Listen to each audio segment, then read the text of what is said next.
A message to all of you short-sighted killers! What kind of world will you leave for your children?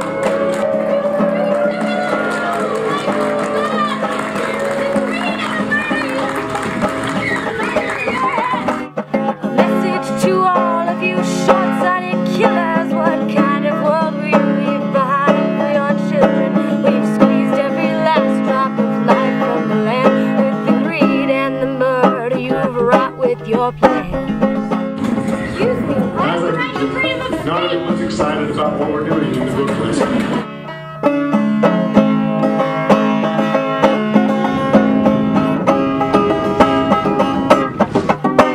I'd like to remind you your money means nothing when the water's been blackened and the creatures are starving. You toy with a force you do not understand. Your chemicals won't wash all that blood off your hands.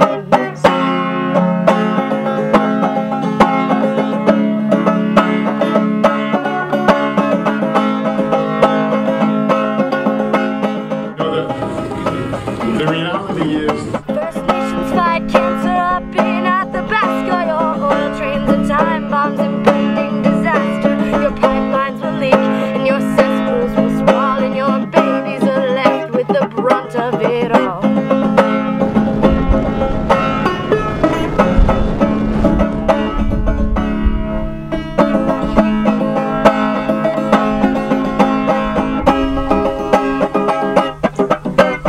What of the animals caught in the tar? What of the forest left clear-cut and scarred? What of those atrocities I didn't witness, like Serafino and Colombia sending assassins to murder union organizers who stood up and spoke out? In the back of my mind I can still hear them shout, I'm made of this land, you are made of the same. The planet is dying and you are to blame. Good Veterans Day, folks. Permanent Patriot here. Right now we're over on usguardiansofreedom.com. Give a little history lesson.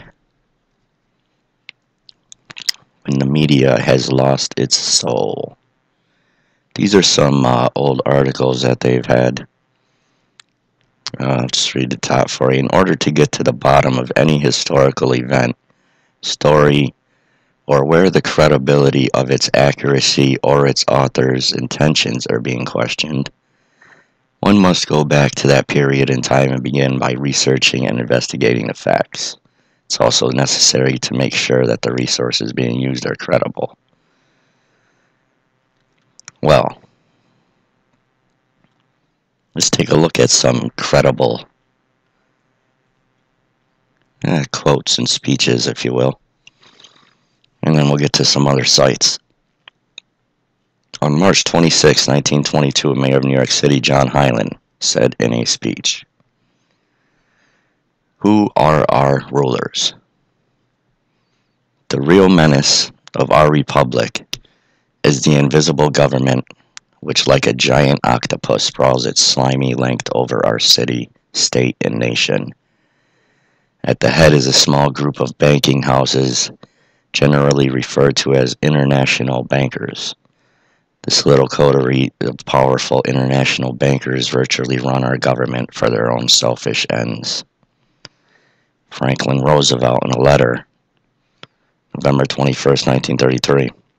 These are in his personal letters. "The real truth of the matter is, as you and I know, a financial element in the large centers has owned the government ever since the days of Andrew Jackson. He goes on to say, it is in fact a legitimate word defined by many dictionaries as an exclusive group of powerful people who rule a government or society by means of private agreements and decisions." Moving on to Roosevelt. Teddy. This is 1961. Most people are unaware of the existence of this legitimate mafia. Yet the power of the establishment makes itself felt from the professor who seeks a grant to the candidate for a cabinet post or State Department job. It affects the nation's policies in almost every area. take one here from scumbag J.P. Morgan, 1915. J.P. Morgan interests, steel, shipbuilding, power interests. Their subsidiary organizations got together 12 men high up in the newspaper world and employed them to select the most influential newspapers in the United States, and sufficient number of them to control generally the policy of the daily press of the United States. And it goes on, here's the actual quote. These 12 men worked the problem, and I've already done videos on this as well, 25 papers. Worked the problem out by selecting 179 newspapers, and then begun by an elimination process to retain only those necessary for the purpose of controlling the general policy of the daily press throughout the country. If you notice, you get places like the New York Times, Washington Post, and they will buy out the smaller newspapers exposing their bullshit. So that's how they get control of people who are outing them. They found that it was only necessary to purchase the control of 25 of the greatest papers. The 25 papers were agreed upon. Emissaries were sent to the purchase policy, national and international, of these papers. Agreement was reached. Policy of the papers was bought to be paid for by the month. An editor was furnished for each paper to properly supervise and edit information regarding the questions of preparedness, militarism, financial policies, and other things of national and international nature considered vital to the interests of the purchasers, i.e. J.P. Morgan, Rothschilds, so on. And, yeah, for instance, you know, you get somebody at one of these newspapers that's actually doing their fucking job, and then, you know, editor-in-chief will say, sorry, buddy, we're not going to run that story. Why not? Well, therein you get your answer. Rockefeller Foundation, as well as the Council on Foreign Relations, which we'll get to in a minute, intend to prevent, if they can, a repetition of what they called the vernacular, the debunking journalistic campaign following World War I. Translated into precise English, means that the Foundation and the Council do not want journalists or any other persons to examine too closely and criticize too freely the official propaganda and official statements relative to our basic aims and activities. And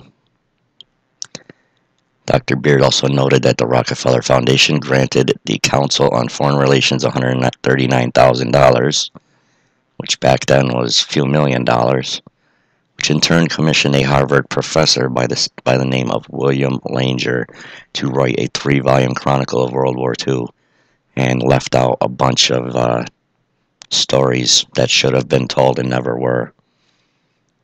So getting to this scumbag, come on over here. CFR.org, Council on Foreign Relations. Okay, in case you don't know what it is, independent, nonpartisan membership organization, think tank, and publisher dedicated to being a resource for its members, government officials, business executives, journalists, educators, and students, civic and religious leaders, and other interested citizens in order to help them better understand the world and foreign policy choices facing the United States and other countries.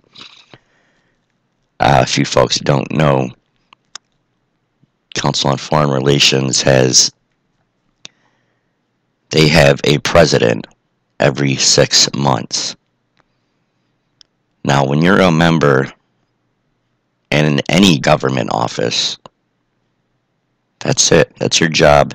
You cannot have anything to do with any other groups, especially be president. Well, I will have you know, Dick Cheney, George W. Bush, Barack Obama, Hillary Clinton, a number of others have all been president of the Foreign Relations while in office, in their own other offices. Barack was president of the U.S. He was also president of the CFR for 6 months. High treason. Go through the gifts and grants. They won't show them all to you, though. There's a lot of restrictions on here, so you can't really trust these percentages. There you get a basic synopsis of how they distribute it. And there's just, again, how they overwhelmingly just bombard you with bullshit and, all the stuff you got to go through on here. It's just ridiculous. You do it by regions. Okay, like I say, they're in charge of everything, of all regions. Here's some of the topics that they cover, and you'll notice global governance, politics, and strategy. Two things which you cannot talk about when you're president of another organization, such as a government. And if you folks don't know, the United States of America is a country. The United States is a corporation. So get that one straight. These are all their scumbags, who they call experts, talking about their programs and initiatives, other centers that they have. It's just way too much shit for any one person to cover. Business, Congress, educators, media, religious community, okay? They even got their own fucking blogs. And some of these names are just ridiculous. Like, first you got Bill Ayers' wife, Alyssa. But you could tell some of these are just made up bullshit. Like, Elizabeth Economy. Yeah, right. Or you get Stuart M. Patrick, which is actually backwards, so it'd be Patrick Stewart. Okay, this is just a bunch of bullshit. And a lot of the stuff that's on here, they don't come anywhere near to telling you what they're actually doing. You might want to come down and check out their media resources, foreign affairs, think tank, my balls, some of the outreach initiatives. Council on Foreign Relations is committed to reaching out to different constituencies so that they better understand the world and the foreign policy choices facing the United States and other governments. Other governments. Okay, shows you who they're working for. There you have your leadership and staff, board of directors. Provides overall direction of the council. Council staff includes executive leadership, council fellows. Notice it says fellows, council friends, and personnel in the organization's programs and departments. So you want to get to learn them better, you go to their programs and departments, see what the hell is going on. Here you get a little bit of a rundown of a lot of them. And like I said, these change, most of these positions change every 6 months. Global Communications and Media Relations Director, Iva Zorich. Okay, and if you take a look at all the last names of the people involved in the Council on Foreign Relations, they're everyone from Germans to French to Russians to Chinese.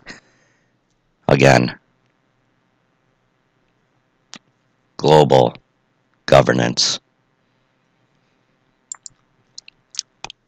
Moving on to nationallibertyalliance.org. As Ron Paul famously said, they will come with their guns to take our guns.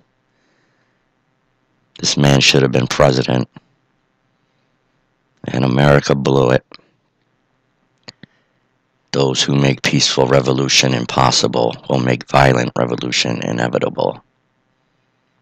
Today we need a nation of Minutemen, citizens who are not only prepared to take up arms, but citizens who regard the preservation of freedom as a basic purpose of their daily life, and are willing to consciously work and sacrifice for that freedom. Suggest you come over here and see some of these videos on here and some of the quotes from the founding fathers. Okay, a lot of these people have been assassinated. Global currency. Alright, this is not a fucking joke, this New World Order stuff. I want to come over here real quick and go to my Facebook. I want to show you people something here. Now, this is something this bitch posted. She says, all you military vets who voted for Trump should put a bullet in your brain with your bulletproof vest on, since you're obviously suffering from schizophrenia and PTSD. You soldiers are just bitches to this government. You're a fucking slave. You just follow orders. You have no balls to go out and be successful on your own. Just a little soldier bitch. Salute me, soldier. We should take all these vets out their meds and watch them run around like chickens with their heads cut off with mental disorders. Bitch, fuck you. If you're any kind of American, this is disgusting. This is the problem with our country. Get the fuck out. Move to North Korea.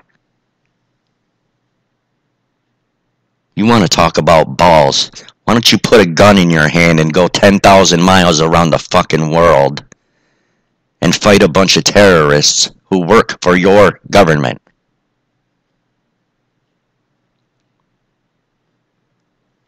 Let's see you pull a bunch of your fellow friends out of your fucking bloody Humvee that's just been destroyed by a fucking IED.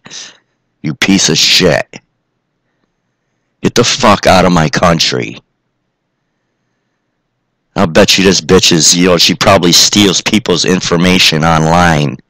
That's how she makes her money. She probably had mommy and daddy hand her fucking everything throughout life. Dirty piece of shit. You folks want to do something, do it here. You protesters want to do something, do it here. Folks, do you know that to get the government to look at a petition for anything, I believe it took 25,000 votes before they look at it? Well, when one of these petitions went up to impeach Obama, Obama magically moved the number up to like 150,000. Once that number was surpassed, he moved it up again, and again, and again. Okay? You want to do something about your fucking country. You got something to say. You got a problem with elections. You should come over to the government's own website and fucking do something about it, you piece of shit. You want to protest, go to the fucking Capitol. You want to be an American, protest against the fucking people actually doing something against your country. Not the fucking people that fight for it every day, you piece of shit. I've got nothing. I've lost everything. I'm fucking 35 years old. I feel like I'm 60. I cough constantly all fucking day. It's taking everything I got to sit here and do these videos and not cough. You people are fucking shit. You're the problem with the damn country. And trust me, you will be fucking dealt with eventually. What goes around comes around. Veterans today. Again, you want to fucking do something? Look, I don't see this over on the government's website. Career Center. You know, they'll help you get a job.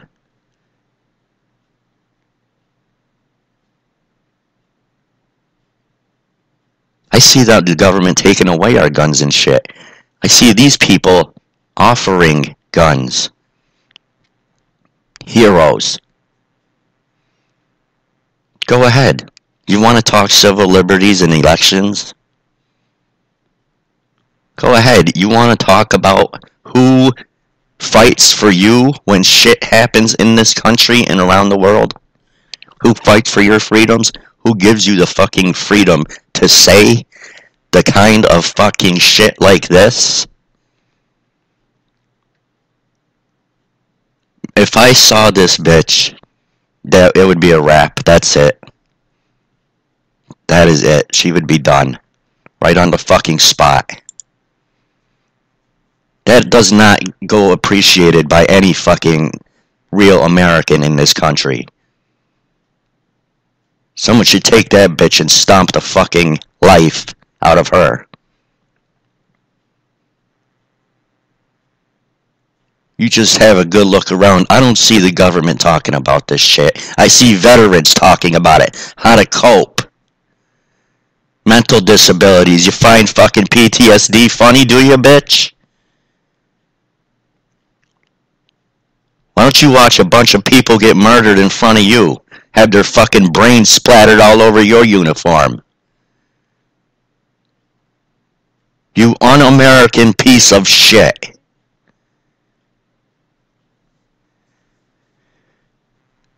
Come on over here, folks. Go ahead, buy some guns. Buy lots of them.